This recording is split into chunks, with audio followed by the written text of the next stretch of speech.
మన Indian boxer Neeraj హిందీలో మాట్లాడుతుంటే దుబాయ్లో ఒక ఈవెంట్లో తను చూసి నవ్వుకున్నారు. ఆ కోపాన్ని అంతా బాక్సింగ్ ఇన్నింగ్ లో చూపించాలనుకున్నాడు. ఆ హిందీ మాట్లాడుతున్న అందరూ చూసి నవ్వుతున్నారని ఇంగ్లీష్ లో మాట్లాడడానికి ట్రై చేశారు. My language is not English. I'm from India. My national language is Hindi. So nobody can understand. That's why I'm trying to everyone will understand. So I'm speaking English. ఆ పక్కన ఉన్నారు ఒకేసారి silent అయిపోయారు.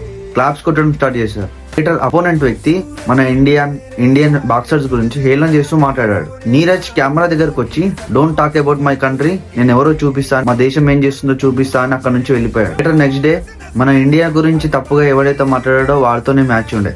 ఆ match లో అతనిపై గెలిచి మన ఇండియా ఏం చేస్తుందో అందరికి చూపించాడు. మన ఇండియా గురించి ఎవరైతే తప్పుగా మాట్లాడతారో వాళ్ళందరికీ తన పర్ఫార్మెన్స్ తో ఆన్సర్ ఇచ్చాడు. లాంగ్వేజ్ నిన్ను డిఫెండ్ చేయదు, నీ రిజల్ట్స్ నిన్ను డిఫెండ్ చేస్తుంది. నిన్ను ఎవరైనా ఇన్సల్ట్ చేసి చేయనివ్వండి, మీరు మీ రిజల్ట్స్ తో వాళ్ళకి సమాధానం ఇవ్వండి.